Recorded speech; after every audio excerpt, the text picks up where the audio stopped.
No vídeo de hoje, nós falaremos sobre um assunto sensível. Muitas vezes, lá no Instagram, muitas mães entraram em contato falando assim: Poxa vida, nós queríamos saber um pouco mais sobre o autismo no Canadá, como que é o tratamento do autismo no Canadá.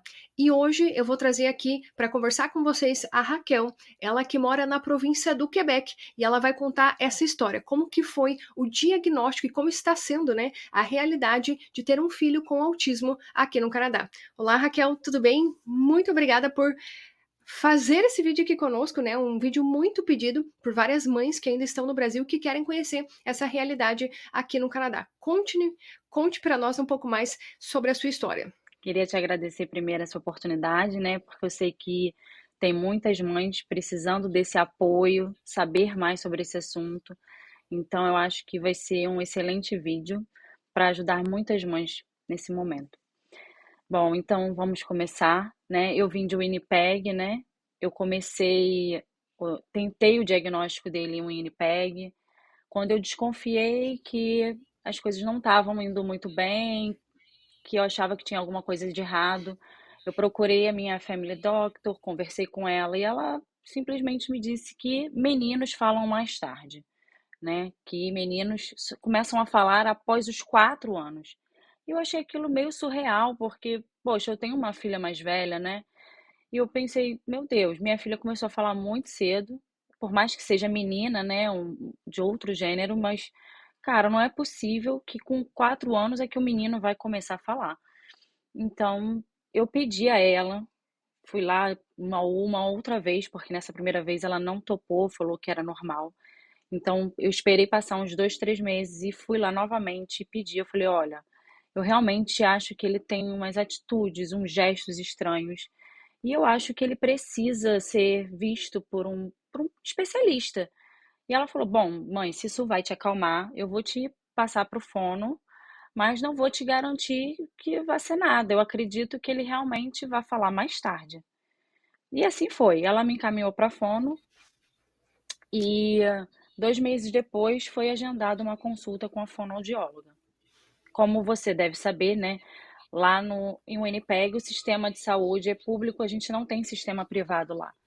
Então, a única solução que eu tinha era o sistema de saúde público. Inclusive, o sistema de saúde aqui do Canadá, por si só, ele já é um tema muito sensível para várias pessoas, né? Você até citou que a primeira pessoa que você acabou buscando foi o Family Doctor, que é um médico de família para quem está nos assistindo e não conhece um pouco mais sobre o sistema de saúde aqui do Canadá. E quando você tem um family doctor, um médico de família, tudo o que acontece em termos de saúde com a sua família, você necessariamente precisa reportar para esse family doctor. E o que acontece, Raquel? Muita gente fala, poxa vida, mas nem todo mundo tem family doctor, nem todo mundo tem médico de família no Canadá. Às vezes, aos meus olhos, é até melhor, porque você consegue pedir a opinião de outros médicos, não precisando necessariamente de uma opinião de uma única pessoa, né? Como foi, acredito que na sua história. Eu ainda acredito que eu tive sorte, porque ela ainda topou me encaminhar, né? Eu vi já outros casos de uma amiga minha, realmente muito próxima, também de Winnipeg. Ela tentou com a médica dela de família e não conseguiu, porque a médica realmente achou desnecessário encaminhá-la. Então, assim, é complicado, depende de cada um que vai te atender e da opinião que ele vai dar, né? Então, aqui, por exemplo, no Quebec, eu não tenho médico de família, mas agora eu estou conseguindo atendimento para o meu filho de uma outra forma, né? Mas vamos lá, voltando ao começo, né? Então, ela me encaminhou para a fono e a fono falou que realmente ele tinha traços do espectro autista, mas que ela não poderia diagnosticá-lo.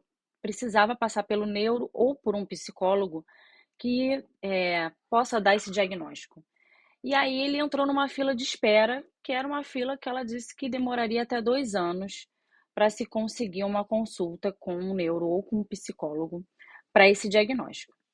Eu não tinha outra opção, fiquei na fila, sendo que o trabalho do meu marido foi transferido para cá, para Montreal. Então, depois de 1 ano e meio, mais ou menos, dele estar na fila em Winnipeg, a gente foi transferido para cá.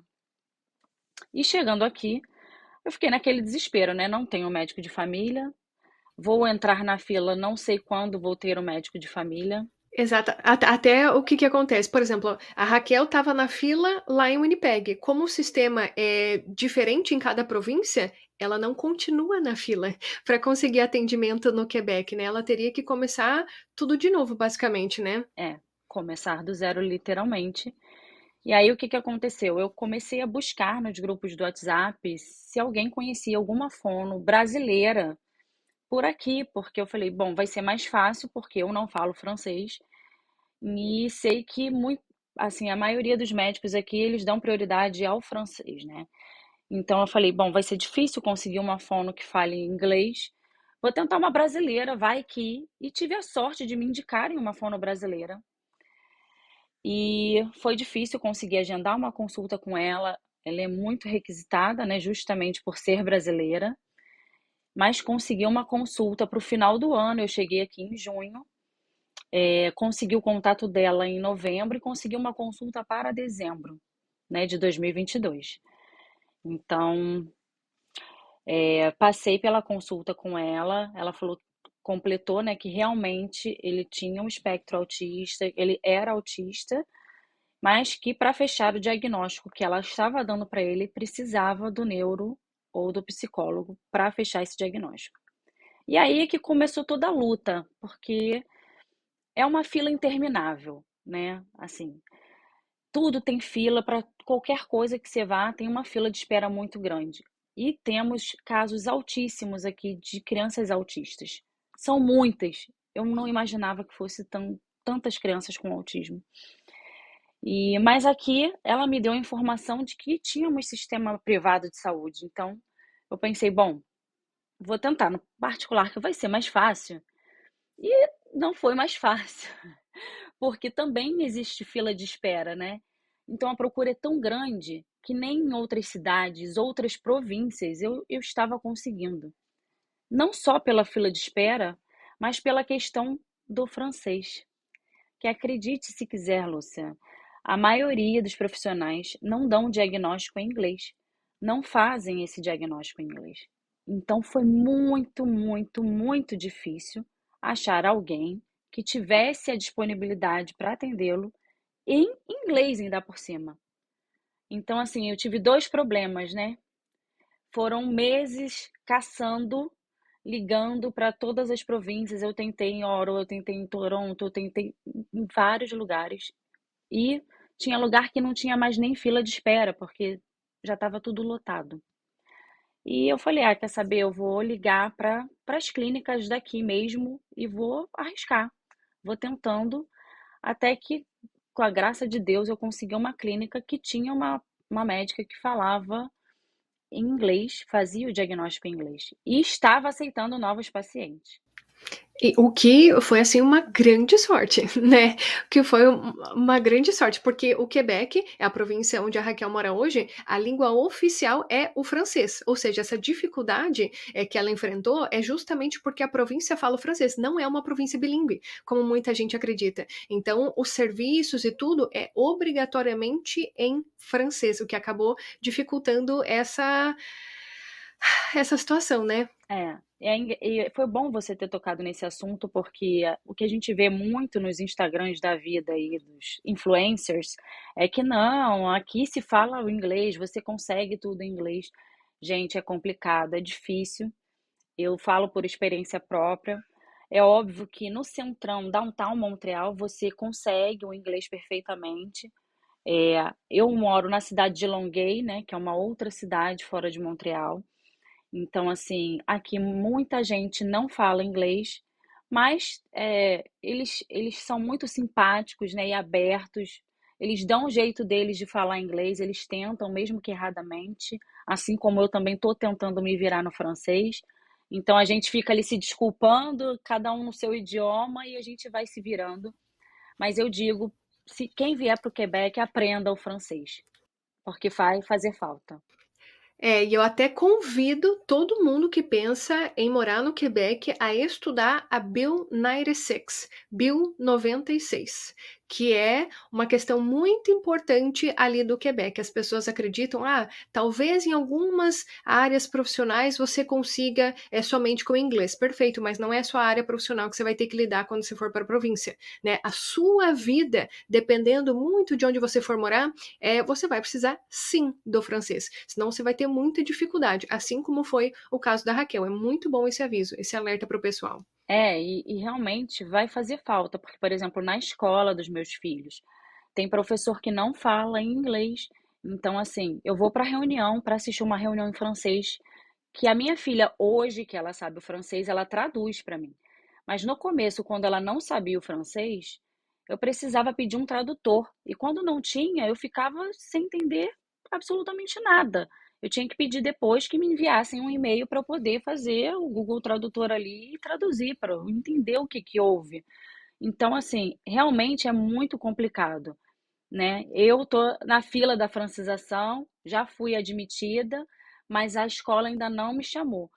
Mas assim, porque agora que o Bento entrou para a escola, né? Então eu tô com essa disponibilidade de fazer, farei full time, que é para aprender mais rápido, porque eu acho que é o que me faz muita falta, é o francês, realmente. E olha só que importante você tocar nesse assunto, Raquel, porque tem muita gente que acaba vindo aqui para o Canadá sem inglês. Sem inglês e sem francês, ou seja, sem nenhuma das línguas. Você ainda tem o inglês, que você consegue, né? Se você encontrar alguém que fala inglês, alguém vai te ajudar. É uma das línguas oficiais do Canadá. Agora imagine se você não tivesse nenhuma das duas, que é a realidade de muitas pessoas. No caso foi a minha realidade, Olha né? só. Porque como meu marido veio com job offer, né? Ele veio com inglês e eu vim com nada. Eu Uhum, vim com um filho recém-nascido, uma menina de 7 anos na época, e garra e força de vencer na vida. uhum, E então eu aprendi literalmente na marra. Então eu vi o que era sofrer, que eu ficava sozinha com as crianças, para lidar com a escola, na época que não tinha Covid ainda. Então meu marido saía para trabalhar e eu sozinha com as crianças para me virar, sem carro, sem inglês, sem falar absolutamente nada. Olha, é uma experiência horrorosa. Chorei muitos dias, pensei em desistir muitas vezes, porque é muito difícil. Eu acho que é por isso que muita gente desiste também do Canadá, né? uhum, Porque eles vêm acreditando com aquela ilusão de que a gente dá um jeitinho, é o jeitinho brasileiro. Não, a uhum. gente fala qualquer coisa, a gente arruma um emprego ali de faxineiro, vai dar tudo certo. Mas, gente, não é bem assim, né? É bem mais difícil do que você possa imaginar. Uhum. E agora você está tendo a segunda versão, né, dessa história que é com o francês. Pois é, e tô passando por isso novamente com o francês. Me sinto super mal, porque eu acho que se eu tô aqui, eu deveria estar sabendo o idioma, né? Que é o idioma falado deles, é o francês. Mas eu tenho tido muito apoio na rua das pessoas, quando eu aprendi algumas frasezinhas, né? Então, quando eu peço desculpas, eu désolé, je ne parle pas français, e a pessoa já abre um sorriso, já fala, mas você já tá falando francês? Já fala alguma coisa? Mas eu falo, não, I finish here. Meu francês acaba aqui. Mas as pessoas, sabe, são mais abertas e simpáticas quando eu começo em francês do que quando eu começo em inglês. Eu já falo, I don't speak French. A pessoa já fica meio, Uhum, né, já dá aquele passinho para trás. uhum. E quando você encontrou essa médica, então foi um achado realmente. Foi um achado realmente e foi assim, não vou mentir, não vou dizer que é um tratamento barato, né? É um diagnóstico caro. Eu acho que muitas pessoas realmente não têm acesso, porque tem uma situação diferente da minha, né, financeiramente falando. Então, assim, mas a gente não queria esperar, a gente queria muito esse diagnóstico, porque a gente estava com muita dificuldade em lidar com as crises dele, né? E com as pessoas, de certa forma, julgando o comportamento dele, porque ele é uma criança atípica, mas ele fisicamente, né, ele é uma criança normal, ele não tem nada que você olhe para ele e diga que ele é uma criança que tem um espectro autista, né, ou que ele tenha um problema de saúde. Então as pessoas olhavam e achavam que era manha, que era uma malcriação, entendeu? E quando não era, e a gente sabia que tinha um problema ali, só que nós também não sabemos lidar, né? Porque a gente não conhecia, ainda não conhecemos direito, na verdade, né? A gente está aprendendo. Então, esse diagnóstico foi muito importante nesse momento para a gente, apesar do custo bem alto. Nós podemos pagar, né? Então a gente pagou para ter esse diagnóstico, levou um certo tempo, porque são, foram quase 2 meses no total, né? São várias sessões, vários testes. Uhum. Então não foi só uma consulta para o médico avaliar, nada disso, até para o pessoal entender. Foi uma série de consultas com vários testes para então chegar no diagnóstico. E você até falou que foi de forma particular. Por acaso, só para o pessoal entender, vocês têm algum seguro pelo trabalho também? Aqui no Canadá a gente chama de insurance, né? Vocês têm algum seguro pelo trabalho? O seguro cobriu alguma coisa? Ou vocês tiveram que fazer tudo 100% particular? Então, nós temos o insurance, ele cobriu um pouco, né? Uma parte do valor. Assim, nós tivemos em torno de 5 consultas e em torno de 4 ou 3 testes, mais ou menos. Um total de $2.800. Então, o insurance ele me devolveu em torno de uns 750. Então, quer dizer, arquei com todo o restante do custo. É um custo bem alto, não, eu sei que não é barato, mas se a gente for esperar o sistema de saúde aqui do Quebec, a gente vai levar, dependendo da situação de cada criança, né? Porque eles dão prioridade aos casos mais graves. Então, aqueles que são considerados menos graves vão ficando para depois, né? Então, você pode esperar em torno de até 2 anos para ter um diagnóstico. E fazendo um paralelo, que você comentou que o início da sua história foi em Manitoba, que lá não teria como fazer de forma particular. Fazendo um paralelo entre Quebec e Manitoba, onde no Quebec você conseguiu pagar e em Manitoba não tinha essa opção. O que você preferiu? Quebec, com certeza. Até porque em Manitoba, né, ele estava fazendo fono a cada 2, 3 meses. Não era nem semanas, era meses. Então, assim, ele ia muito pouco, não fazia efeito para ele. O fono a cada 2, 3 meses não faz diferença. A gente nem via evolução nele. A gente tentava fazer em casa o que ela fazia com ele lá, mas a gente não via retorno, né? E aqui a fono, ele está fazendo a fono, né, desde janeiro desse ano. A gente paga particular porque ela não é pelo Ranquil, então nós pagamos particular. O meu insurance, ele só cobre 4 consultas ao ano, então quer dizer, é praticamente nada, tudo por minha conta. Então esses 2.800 que você citou, sequer cobre a fonoaudióloga. Vocês estão pagando separado também. Se você não se importar, quanto que custa mais ou menos o tratamento com a fonoaudióloga? Então, a consulta com a fono é $145, né, por semana, porque ele vai uma vez por semana. Uhum. Então, todas as semanas. E o insurance, o seguro, ele cobre apenas 4 no ano. Isso. Ou seja, nada. É, você imagina, né? Um ano tem 365 dias, ele cobre 4 sessões, 4 sessões não são nada, não faz diferença nenhuma. Eu posso te dizer que nesse tempo todo que ele tá fazendo a fono, a gente viu total diferença nele. Uhum, perfeito. E o HANQ, para quem não sabe, é o sistema de saúde ali da província do Quebec. Ele também não cobre nenhuma sessão de fono. Então, ele tem pelo sistema público de saúde, né? Mas a gente tem que ser chamado. Então, o que que aconteceu? É, Depois que eu fui para a fono, conversando com a Lara, ela me deu várias dicas de várias coisas para eu fazer, né, para tentar entrar na fila mais rápido. E aí o que que eu fiz? O meu filho, ele tem um problema de dermatite na pele, né, muito sério. Então, agendei, porque realmente a pomada que eu tinha trago de Winnipeg acabou, e eu agendei um sans rendezvous para ele.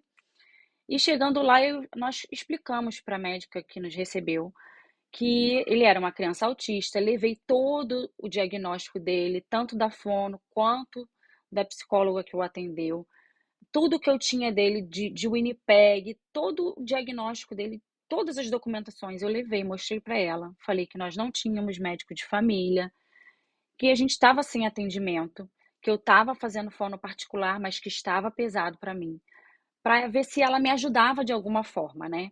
E aí ela falou: "Olha, o que eu posso fazer para te ajudar? Eu vou tentar um pediatra para o Bento, eu vou indicar o Bento para o caso dele, né, um pediatra para o caso dele, e vou indicar ele para o CLSC, que é como se fosse uma clínica da família aqui no Quebec.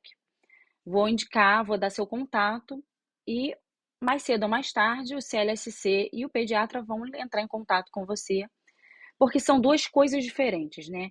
O pediatra, ele vai acompanhar a vida do Bento, né, e o CLCC, ele faz toda a parte de fonoaudiologia, ergoterapia, todo o tratamento que ele vai precisar, é o CLCC que vai me dar suporte, né. Então foi o que ela me explicou foi, o CLCC, ele vem em casa, ele a primeira vez ele acompanha o dia a dia da criança, comportamento, o comportamento dos pais em relação às crises, alimentação, então e eles vem nutricionista, então eles fazem todo um acompanho a fundo mesmo, sabe, para chegar, à conclusão do que ele vai precisar.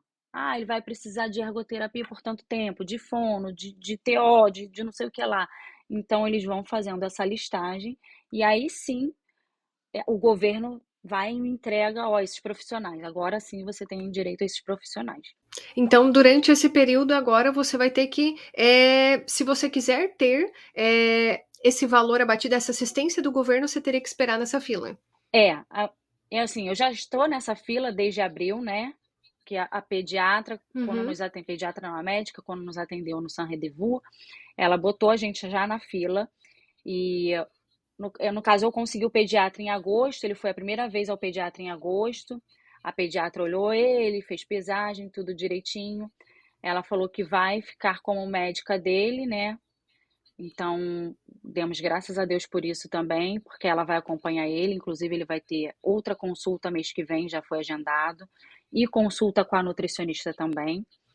E o CLCC me ligou em torno de 3 semanas atrás, me pedindo umas documentações para complementar e avisando que ia retornar para agendar o dia para eles virem aqui conhecer a família.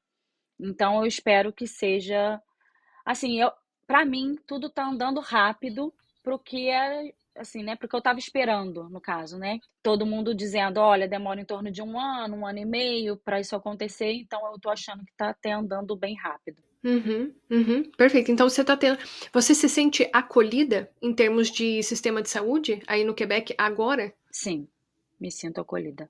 Não só no sistema de saúde, outra coisa muito importante para contar para vocês é sobre a escola, né. Aqui no Quebec, nós temos escola com classe especializada para crianças com deficiência, para crianças autistas.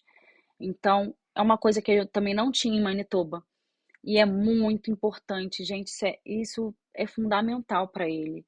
Tem feito total diferença ele estar numa classe especializada, ao invés de uma classe regular. Então, assim, são professoras formadas nessa especialidade em crianças com deficiência.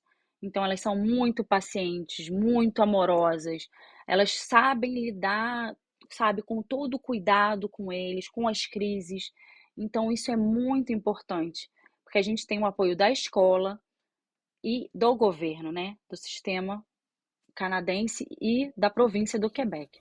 Uhum. E até uma curiosidade, né, para o pessoal que está nos assistindo, eu tive a oportunidade de estar em todas as províncias do Canadá, e quando eu estava em Newfoundland, tem uma cidade chamada Port Basque, que inclusive é a cidade onde chega o ferry ali de Nova Scotia para Newfoundland, e essa cidade ela é referência no tratamento de autismo aqui no Canadá. Eles têm escolas, assim como a Raquel está falando, são escolas especializadas para a questão do autismo, para ajudar essa criança com autismo. E os bairros onde essas crianças com autismo moram, tem placas dizendo: olha, não faça barulho, nesse bairro tem uma criança, nessa rua tem uma criança com autismo, então respeite as crianças. Então é bem interessante pesquisar realmente sobre as cidades, sobre as províncias, para ver se na região onde você pretende morar vai ter essa assistência para o seu filho também. É, porque é um suporte que faz total diferença. E não só na questão da saúde, mas financeiramente também falando, né, que eu não sabia, mas o governo canadense e a província do Quebec, eles dão auxílio para crianças com deficiência. Então isso também ajuda muito né, para nós que precisamos de vários tratamentos para os nossos filhos, qualquer ajuda financeira é bem-vinda, né. Então, aqui no Quebec, diferente de Winnipeg, que também não tinha essa ajuda de custo, esse auxílio, aqui a gente tem direito a esse auxílio. Então isso é muito importante também saber, que você, com o diagnóstico em mãos, você pode aplicar para esse auxílio. Uhum. E você recebe também algum auxílio federal pela questão da disability? Porque eu acho que é interessante, também tem a questão, federal, né, que poderia também receber essa ajuda de custo. Tem uma ajuda do federal e da província do Quebec, né. Eu apliquei, ainda não estou recebendo, ainda não sei qual o valor que eu vou receber, né, que é de acordo com o meu tax return, aquelas coisas todas, quantidade de filhos, o grau de deficiência dele, mas eu já estou há 3 meses aplicada, parece que já está próximo do fim, e o que eu fiquei sabendo também, eh, através do site do próprio governo do Quebec, é que esse valor é retroativo. Eu só não sei até quanto é retroativo. Eles dizem que é retroativo até 10 anos, mas eu não sei a partir de que momento, eh Eu acho que é a partir do momento do diagnóstico. eu não se então, isso que eu ia falar, eu não sei se é a partir do diagnóstico ou se é a partir dos 18 meses que a gente já está aqui no Canadá, né, dos 18 meses que tem que estar, né, para receber. Aí eu não sei ainda como vai ser esse retroativo, porém, sei que receberei retroativo de alguma forma. Uhum. Até para o pessoal que está nos assistindo, pesquisem em casa sobre Child Disability Benefit. É o benefício da criança com deficiência. Eu vou deixar o site oficial, inclusive o site do Quebec, né? Todas essas empresas, instituições que a Raquel está falando, também vou deixar dessa cidade de Newfoundland para vocês terem acesso a isso também, o site oficial desse benefício, porque quanto mais informações você tiver, melhor, né? Para você não se sentir desamparado, né, Raquel? É, porque eu não tinha nenhuma informação, eu só tive essas informações todas, inclusive desse auxílio financeiro, com a Lara, que é a fonoaudióloga dele atual. Então, assim, foi ela Uhum. quem me passou essas informações e que me indicou, me deu vários caminhos, ó, faz isso, faz aquilo, e que me explicou também em relação às escolas, porque ela também tem uma filha autista, então ela falou: olha, as escolas aqui têm classe especializada, procura a divisão escolar a classe especializada para ele, porque vai fazer diferença, né. Então, a sala é preparada para ele, tem menos luminosidade, tem menos barulho, então ele tem ao alcance das mãos deles, o fone dele, para quando ele está incomodado com barulho demais, ele vai lá e coloca o protetor auricular dele. Então, assim, é tudo, sabe, muito, muito bem feito, assim. Elas são muito, muito carinhosas. Ele, inclusive, tem direito a transporte, tá? O governo do Quebec, ele dá esse transporte gratuito para o meu filho. Então, assim, não é um ônibus escolar, porque o ônibus não é para a idade deles, mas eles dão, como se fosse um carro particular, né? Um carro de 7 lugares. O próprio motorista é quem fornece a cadeirinha para ele, né, então assim, ele vai e vem seguro no transporte. E eu vi com meus próprios olhos, né, porque nos primeiros dias nós o levávamos e buscávamos na escola, então a gente viu como é que era esse processo das crianças indo de transporte, né. Os pais, quando o carro chega em casa, é a gente que coloca a criança na cadeirinha, que fecha ali, quando chega na escola, é a própria professora que tira cada criança. Então ela tira um por um e leva para dentro da escola e volta, um por um e volta. E é a mesma coisa na hora da saída. Ela coloca a criança dentro do carro, fecha a cadeirinha e quando chega aqui, sou eu que tiro meu filho da cadeirinha. Em nenhum momento o motorista toca no meu filho e em nenhum momento as crianças correm para lugar nenhum na hora da saída. Ela sai de dois em dois, segurando firme, né? Se for uma criança que é muito agitada, mais rebelde, ela sai segurando apenas aquela criança e com segurança ela bota no carro. A gente que é brasileiro, né, tem muito medo, a gente não está acostumado com isso. Eu relutei em colocá-lo no transporte, mas eu sabia que eu precisaria para começar minha francização, né, porque a gente só tem um carro, então eu ia precisar me locomover com o carro, já que meu marido trabalha de casa. Então a gente sabia, minha filha já vai de ônibus, ele precisaria do transporte. Então, a gente viu quão seguro era e a gente resolveu fazer essa adaptação. E tá dando certo, graças a Deus. Eu até ia te perguntar, como que você se sente hoje, depois de ter passado por todo esse processo? Desde que você chegou aqui no Canadá, desde que você começou, realmente a ver os sinais no seu filho. Como que você se sente hoje tendo todo esse tratamento, todo esse suporte? Olha, Lúcia, hoje eu posso te dizer que eu me sinto assim muito segura e feliz de ter feito a escolha de estar aqui no Canadá, porque eu sei que no Brasil eu tinha um excelente plano de saúde, a gente tinha uma qualidade de vida tão boa quanto a que temos aqui, mas assim como aqui também tem seus problemas, no Brasil a gente também tinha, e eu sei que no Brasil eu não teria o suporte que eu tenho aqui hoje, né? Eu acho que em relação à escola, eu estou acompanhando muitos casos de crianças autistas na minha cidade, que eu sou do Rio de Janeiro. Então, as crianças não têm suporte em sala, as crianças são praticamente abandonadas em salas regulares, sabe? Então, é surreal você ver uma criança autista sendo maltratada por outras crianças, sofrendo bullying ou pela própria professora. E eu aqui vejo um tratamento no meu filho completamente diferente, sabe? A professora com todo amor e carinho, só dele ver ele já fica tão feliz que eu sei que ele está sendo bem tratado. Porque ele não chora para ir para a escola, pelo contrário, sabe? De manhã ele já quer pegar a mochila, ele já quer esperar o transporte na porta, ele já senta na escada de casa, feliz da vida ali com a mochila, a lancheira e ó, aqui esperando, entendeu?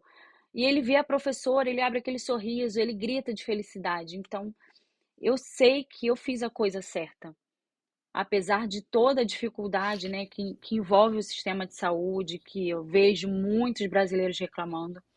Mas assim, eu me sinto muito, muito mais segura estando aqui. Uhum, perfeito. E é importante você tocar nesse ponto, porque eu já vi várias famílias até retornando para o Brasil justamente por isso, porque elas não conseguiram o diagnóstico. E obviamente que a Raquel está falando essa realidade hoje porque ela conseguiu o diagnóstico. E graças ao diagnóstico que ela consegue esse tratamento, que ela consegue esses benefícios. Então, se porventura você mora aqui no Canadá, se na sua província você infelizmente ainda não conseguiu informações sobre o tratamento, assim como a Lara foi esse anjo na vida da Raquel que está auxiliando ela dessa forma. Inclusive, deixo aqui o meu agradecimento, né, a Lara por ter apoiado a Raquel dessa forma. Se não fosse ela, talvez a Raquel não teria essas informações e o filho dela não estaria vivendo essa realidade hoje. Então, busque informações na província que você mora, na cidade que você mora, para realmente você ter acesso a esses benefícios, você ter acesso a essa realidade. Você não necessariamente precisa voltar para o Brasil para conseguir ter acesso à saúde aqui no Canadá, ter acesso a esse tratamento especial aqui no Canadá, como o filho da Raquel está tendo agora, né? É, até porque no Brasil a gente também não sabe como vai ser, né? A realidade é essa. Você vai chegar no Brasil, você vai ter que procurar os atendimentos particulares, que também vão custar uma fortuna, e também é difícil o acesso, né? A gente sabe que também não é fácil. Você imagina, né? E no Brasil o sistema público de saúde é mais ou menos a mesma coisa que a gente passa aqui. A gente vai ficar na fila e não vai ter a mesma qualidade. Eu não sei se o SUS, não vou dizer com toda certeza, mas eu não sei se o SUS oferece esses tantos de profissionais de vir em casa, de dar esse suporte em casa, né? De dar esse suporte na escola, porque meu filho estuda em escola pública, ele não estuda em escola particular. Então, ele tem todo o suporte na escola. Então, eu vejo que nas escolas particulares do Rio, por exemplo, ele não teria esse suporte. Imagina a pública, né? Então, assim, eu eu não pretendo ir embora daqui, não sei o dia de amanhã, mas eu não pretendo sair do Canadá. Então, assim, tô com o pé na minha residência, na então eu não quero, eu acho que se eu estou aqui, eu tenho que procurar as soluções aqui. E é como se eu estivesse no Brasil, a gente tem que correr atrás. Ou aqui ou no Sim. Brasil, a gente tem que correr atrás, porque se a gente não correr, ninguém vai correr atrás pela gente, né? Então a gente tem que correr pelos nossos filhos e correr atrás dos direitos dele. Foi o que eu fiz, o tempo todo, eu e meu esposo, correndo atrás, ligando, falando, sabe, conversando fazendo aquela conversa no parquinho que encontra outro brasileiro, e aí o brasileiro pergunta: "Ah, teu filho tá fazendo tal coisa". Ah, eu explico, meu filho é autista, aí já começa a trocar a conversa. Ah, eu conheço alguém que tem um filho autista que faz um tratamento, não sei aonde. E assim a gente vai trocando as informações. E você, Raquel, se você pudesse dar um conselho para as mães que ainda estão no Brasil e que têm filhos autistas, que às vezes ela está realmente com receio, né, em relação à saúde aqui do Canadá, qual conselho você daria? Bom, o conselho que eu dou primeiramente é aquilo que você sempre fala, e eu também sempre falo no meu Instagram, é pesquisem sobre a província e a cidade que você está indo. Pesquisem a fundo, não só, sabe, aqueles Instagrams que só falam de coisa. Não, entendeu? É pesquisar a fundo mesmo o sistema de saúde, se você tiver qualquer problema, um filho com deficiência, se você vai ter ajuda, se você vai ter um auxílio. Porque depois que a gente está aqui, e aí você desistir dos seus sonhos todos porque foi mal planejado, aí não tem jeito mesmo, né? Então, pesquise a fundo e converse com outras mães, procure outras mães no Instagram. Vão lá no meu Instagram, a gente troca ideias, a gente conversa, eu conheço outras mães de outras províncias. E assim a gente vai sinalizando, olha, eu conheço uma mãe em Winnipeg, eu conheço uma mãe em Toronto. E aí você vai trocando informação com aquela pessoa. Olha, em Toronto, o que você está achando? Né? Então, eu acabei de conhecer uma pessoa que, como eu falei no começo do vídeo, né, que ela é de Toronto, está no Brasil fazendo tratamento do filho, mas o marido dela veio aqui essa semana no Quebec, conversou comigo, então eles estão com planos de vir para cá, porque o tratamento em Toronto está muito difícil. Ele não tem a qualidade de tratamento que meu filho tem, por exemplo, e ele lá também não tem classe especializada, então ela está sofrendo bastante nessa questão. Então, assim, antes de escolher a cidade e província, se você tem filhos, pense primeiro nos seus filhos, foque no benefício deles para eles, no que é melhor para eles, para depois não se arrepender, né? Exatamente. E o Quebec não é de hoje, né, é referência em família, né, realmente é referência em termos de família. E eu gostaria de te agradecer, Raquel, e já vou deixar aqui para o pessoal, o Instagram da Raquel vai estar aqui na descrição, inclusive todos os links, todas as instituições que a gente acabou citando por aqui, os links estarão aqui na descrição, então recomendo que você siga o trabalho da Raquel nas redes sociais e gostaria de te agradecer, viu, Raquel, por você ter entrado em contato, para a gente poder compartilhar a sua história. Certamente vai ser útil para muitas mães que estão aqui nos assistindo, que têm filhos autistas e que gostariam de saber como que é de fato o tratamento em relação ao filho delas aqui no Canadá. Eu é que agradeço a oportunidade de estar aqui compartilhando, né, dividindo a minha história, que não é fácil, né, a gente estar compartilhando isso, é difícil, porque eu ainda estou vivendo toda essa emoção do diagnóstico ainda, né, que é tudo muito recente. Mas eu sei que outras mães precisam de ajuda, então eu estou aqui para isso, para compartilhar, para dividir, para ajudar mesmo. Então eu te agradeço você ter aberto seu espaço, né, para a gente estar ajudando outras mães. Muito obrigada, Lúcia. Eu que agradeço. E agradeço a você também que assistiu este vídeo até o final. Se você conhece alguma mãe que tem um filho autista, passe esse vídeo para ela, porque tem muitas informações úteis e isso pode ser realmente um alívio para essa mãe que está pesquisando sobre a saúde aqui no Canadá. Então, se você é novo aqui no nosso canal, não deixe de se inscrever também por aqui. Tem um botão aqui embaixo, se você clicar nele, você estará inscrito no nosso canal. Não deixe também de dar o seu like, isso é muito importante para que o nosso vídeo seja entregue para mais e mais pessoas aqui no YouTube. E nós nos vemos no próximo vídeo. Tchau, tchau!